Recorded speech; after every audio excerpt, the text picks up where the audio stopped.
2월 20일 월요일입니다. 알기 쉬운 기독교 교리 33번째 시간입니다. 지금 우리가 기독교 교리 가운데 구원에 관련되어진 교리, 구원론을 다루고 있습니다. 그 네 번째 시간으로 구원자 예수에 대하여서 말씀을 나누고자 합니다. 지난 시간에 구원자 예수에 대해서 말씀을 나누기를 예수님이 자기 자신을 소개할 때에 구원자로 제자들에게 소개하고 가르쳐 주셨다. 마가복음 10장 45절에 인자가 온 것은 섬김을 받으려 함이 아니라 도리어 섬기려 하고 자기 목숨을 많은 사람의 대속물로 주려 함이니라. 이건 예수님이 스스로 하시는 말씀이고 제자들에게 가르쳐 주신 말씀이에요. 그래서 예수님이 이 죄의 문제를 해결하기 위하여서 하늘로부터 오셨고 스스로 이 땅에서 죄의 대가를 치르기 위하여 고난받고 죄인들을 위하여 대신 죽어주심으로 우리를 구원해 주실 분으로 그렇게 가르쳐 주셨습니다. 그리고 예수님께서는 자기 자신을 지칭할 때에 인자가 이렇게 인자로 말씀하셨는데, 인자라는 말은 사람의 아들이라는 뜻이고 이건 다니엘서 7장 13절 이하에서 나타나는 그 존재, 거기서 소개된 존재라고 말씀을 드렸습니다. 거기에 보면은 그 사람의 아들이라고 해서 인자라 했는데 그 인자가 바로 하늘로부터 구름 타고 오신다는 표현으로 신적 존재로 등장하고 있고 또 자기 백성들을 구원할 자로 소개되어져 있는 것을 생각할 수 있겠습니다. 그리고 이제 오늘 드릴 말씀은 예수님이 구원자이시다라고 하는 것을 실제로 이제 실현해 보이셨는데 이것이 바로 십자가 사건이죠. 십자가에서 죽으심과 부활 사건입니다. 십자가에서 죽으셨다라고 하는 것은 극악무도한 이런 범죄자가 죽는 그런 사형의 방식입니다. 그런데 예수님께서 십자가에서 죽으시게 되어졌다. 이것은 예수님이 그 길을 선택하신 거예요. 그게 억지로 당한 일이 아니고 선택하신 길이다. 왜 그렇게 선택하는가 하면 자기 백성들의 죄를 원천적으로 해결하기 위해서는 죽음으로만 가능한 것인데 그 죽음의 방식 가운데 가장 고통스럽고 혐오스러운 방식이 바로 십자가에서 죽으심이죠. 그 백성들을 위해서 죄에서 구원하시기 위해서 그들의 죄를 대신 지시고 죽으신다라고 하는 사건이 바로 십자가 사건이라는 겁니다. 왜 십자가인가? 왜 십자가에서 죽으셔야 되는가에 대하여서 의문이 많습니다. 여기에는 종교적인 음모가 있습니다. 첫째는 유대 종교 지도자들이 예수님이 자신들의 종교적 입지를 불안하게 함으로 그들의 기득권에 대하여서 도전하게 되는 것으로 생각을 하고 예수님을 없이 하고자 했습니다. 그래서 예수님을 따르는 많은 사람들에게 이 청년 예수는 하나님께로부터 저주받은 자이다. 그래서 하나님께 저주받은 죽음을 그들에게 보여주어야 했어요. 그래서 첫째는 사형을 당해야 됩니다. 죽어야 그들의 눈에 가시 노릇을 못하게 되는 거죠. 그래 사형에 해당하는 죄목을 만들기 위해서 이제 예수님을 향하여 묻기를 네가 메시아냐? 라고 물었고 예수님께서는 네 말이 옳다 그러하다 이렇게 말씀을 받아내게 되죠.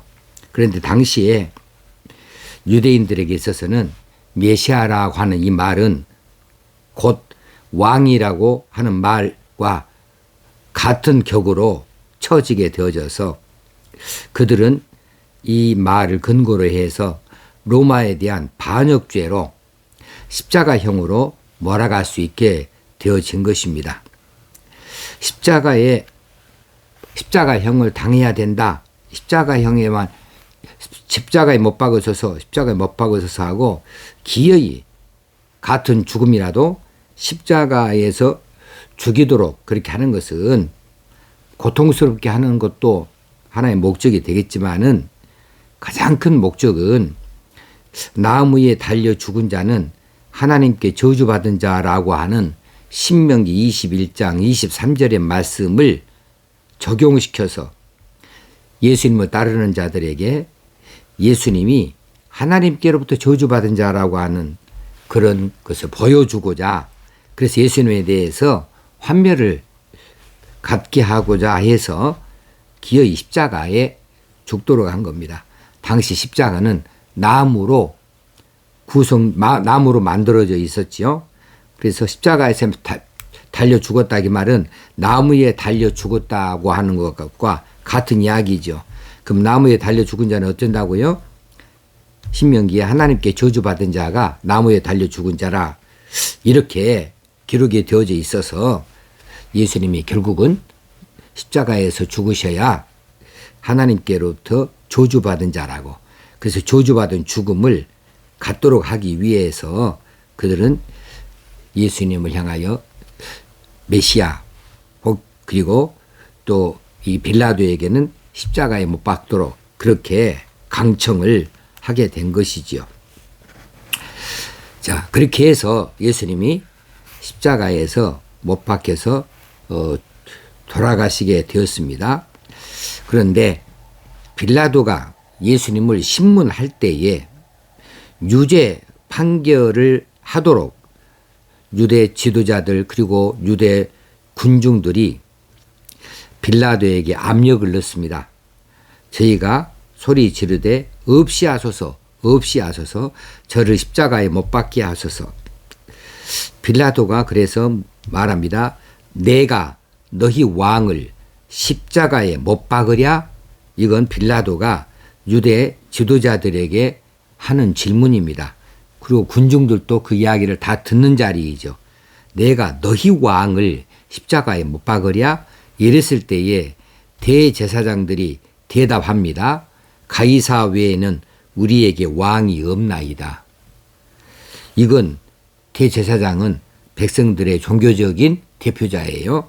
그들의 입에서 로마 황제 가이사 외에는 우리에게 왕이 없다 하고 고백하게 만들어 놓음으로 결국은 육적 이스라엘은 폐기되어집니다. 이건 하나님의 언약 관계에서 이스라엘이 끊어지는 장면을 도출하고 있는 거죠. 이래서 그들의 지도자들, 대제사장, 종교적 지도자 대제사장들의 답변이 가이사 외에는 우리에게 왕이 없다. 우리에게 왕이 있다면 가이사만 우리의 왕이다. 라고 대답함으로 하나님의 백성이 되어진 것을 그들이 폐기해버리고 만 거죠. 그래서 육적 이스라엘은 깨지고 말았습니다. 이제는 영적 이스라엘만 생길 수 있는 그런 장면이 되는 거죠. 그래서 십자가에서 죽으신 예수 그리스도를 통한 믿음으로 말미암아 새 이스라엘이, 영적 이스라엘이 이룩되게 되는 것이죠. 옛 언약은 하나님의 선택된 백성, 선민, 유대, 이스라엘은 이제 끝나버렸습니다. 그 언약 관계는 깨져버렸습니다. 유대인들, 이 선민 이스라엘에 의해서 깨져버렸습니다. 이들이 하나님께 배신한 겁니다. 그리고 이제 새로운 언약이 일어나게 되어졌는데 이것이 예수 그리스도의 대속의 죽음을 믿음으로 받던 자들, 그래서 속죄함을 얻은 사람들에게 나타나게 돼서 그들이 새로운 하나님의 백성의 공동체가 된 것이지요. 육적 이스라엘은 깨졌습니다. 그러나 영적 이스라엘은 이제 예수 그리스도로 말미암아 새로 나타나게 되어진 것이지요. 자, 그 다음에 부활 사건입니다. 십자가에서 죽으신 예수는 3일 만에 다시 부활하셨다. 이건 이미 재판을 붙들려서 재판받으러 가시기 전에 예수님께서 제자들에게 미리 다 말씀해 주신 그 내용대로예요. 그런데 당시에는 제자들이 그 이야기를 다 흘려들었습니다. 그 이야기를 가슴 깊이 받아들이지 않았어요. 자, 그래서 예수님이 실제로 부활하셨다는 이야기를 마리아를 통하여서 전에 들었을 때 그들은 어마어마하게 충격을 받았습니다. 요한과 베드로가 예수님의 빈 무덤을 방문하게 되어졌는데 그들은 큰 혼란에 빠졌습니다. 그리고 결국 부활하신 예수를 그들이 만나게 되어져서 그때에 새로운 깨달음을 갖게 된 것이지요. 무슨 깨달음을 갖게 됐냐 하면은 부활하신 예수님을 만남으로 인해서 예수님은 하나님께로부터 저주받은 자가 아니라, 왜냐하면 죽었던 사람이 다시 살아나는 일은 하나님만이 하실 수 있는 일인데, 그런데 이미 장사 지낸 예수가 부활했다 이 말은 예수님이 죄가 없는 분이라는 사실, 그 사실을 입증하는 것이죠. 저주받은 사실도 없고 죄 지은 사실도 없어서 죄로 인하여서 죽음이 임하게 되어지는 건데, 예수님은 죽었던 예수님이라도 다시 살아났다, 하나님 다시 살려졌다는 이야기는 예수님이 옳았다라고 하는 것을 하나님이 인정해 주셨고 선포해 주셨다는 것으로 그들이 받을 수밖에 없었어요. 그렇다면 예수님이 왜 십자가에 죽으셨던가 하는 데에 대해서 그들이 생각할 수밖에 없죠. 아니, 다시 살아나실 것 같으면 왜 십자가에서 죽으셨을까? 십자가에서 버틸 수 있었는데, 내려올 수 있었는데, 그런데 예수님이 십자가에서 죽으신 것은 자신의 죄 때문에 죽으신 것이 결코 아니고, 예수님이 이미 말씀하신 것처럼 많은 사람의 대속물로 죽으셨다는 사실을 그들이 다시 기억에 낼 수 있게 되어졌습니다. 이 일이 예수님의 부활로 인하여서 다시 새롭게 깨닫게 되어진 것이지요. 그래서 그들은 예수님의 죽음이 곧 우리를 위한 구원의 사건이었다라고 믿게 되어지고, 그런 의미에서 예수님은 곧 구원자다, 그리스도다, 메시아다 라고 하는 것을 확실하게 깨닫게 되어졌던 겁니다. 그리고 또 한 가지는 예수님이 이전에 가르쳐 주신 교훈들을 이제 부활하신 예수를 만난 다음에 다시 되짚어서 거꾸로 옛날 가르치심을 생각할 때에 그 일들이 새롭게 이해되기 시작했던 것이죠. 예수님의 부활 사건을 통해서 예수님이 가르쳐 주셨던 그 가르침과 십자가와 부활의 의미가 새롭게 그들에게 다가오게 되어졌다라는 거예요. 자, 예수님께서 가르치셨던 것들은 십자가를 설명하는 것이었다. 예수님이 부활에 대해서 부활하신 것은 십자가가 인간에 대한 하나님의 구원 사건인 것을 확인하게 되어졌다는 사실이에요. 예수님께서 성전을 이제 헐라 내가 사흘 만에 다시 일으키리라 하신 것도 이것이 그때는 건물 성전인 줄 알았더니 그것이 아니었구나. 이 성전은 예수님의 몸을 이야기했구나. 그래서 사흘 만에 다시 일으킨다 하신 이야기가 십자가와 부활 사건에 대해서 비유적으로 하신 말씀이었구나 라고 하는 이야기로 다시 한번 알게 되어졌습니다. 그리고 예수님의 부활 사건에서 그들은 또 한 가지 깊이 깨닫게 되어진 것이 뭐냐 하면, 유일한 구원의 방법은 예수 그리스도만 가능하다는 것을 그들이 알게 되어졌던 거죠. 자, 죽어서 다시 사신 분이 누가 있습니까?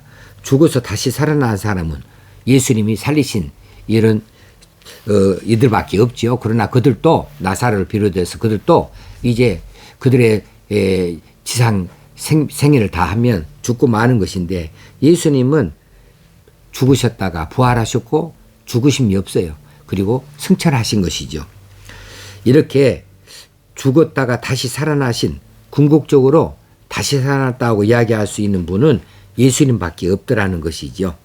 그러므로 예수 그리스도를 통하지 아니하고는 하나님께 나아갈 자가 결코 없다라고 하는 것을 그들이 깨닫게 되어졌습니다. 자, 구약의 제사는 일시적인 것뿐이고 궁극적으로 인간의 죄의 문제를 해결할 자는 아무도 없었고 오직 예수님만이 그것이 가능하다. 그래서 예수님이 하시는 이 복음, 우리가 말하는 이 복음이 바로 예수님이시라는 사실을 깨닫게 된 거지요. 자, 복음이 뭡니까? 복음 우리가 기억해 두고 이건 암송해야 될 말씀입니다. 복음이란 무엇인가? 그리스도 예수께서 우리의 죄를 위하여, 우리의 죄를 인하여 우리를 위하여 죽으시고 부활하셨다, 이겁니다. 그리스도 예수께서 우리를 위하여 죽으시고 부활하셨다. 여기서 우리를 위하여는 우리의 죄를 인하여 라고 하는 것으로 할 수 있고, 우리가 하나님의 자녀가 되도록 하기 위하여, 이렇게 두 가지로 나누어서 받아들여도 같은 이야기입니다.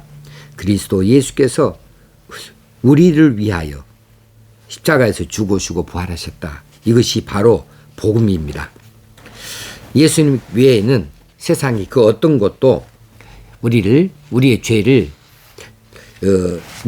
문제를 해결할 것이 결코 없고 다른 방법이 결코 없다. 이것을 말해주는 것은, 이런 것이 있다고 말하는 것은 다 거짓이다. 하늘에서 온 천사일지라도 그렇게 말하는 것은 다 거짓일 뿐이다 라고 하는 사실을 우리가 다시 한번 받고, 오직 예수, 오직 예수만이 우리의 구세주가 되어줄 수 있다. 우리의 구주가 되어줄 수 있다. 우리를 죄 가운데서 건져내시고 하나님의 백성이 되게 하시고, 그리고 하나님 나라로 들어갈 수 있게 하신다라고 하는 사실을 오늘 이 구원자 예수를 통하여서 확실하게 믿게 되어주면 좋겠습니다.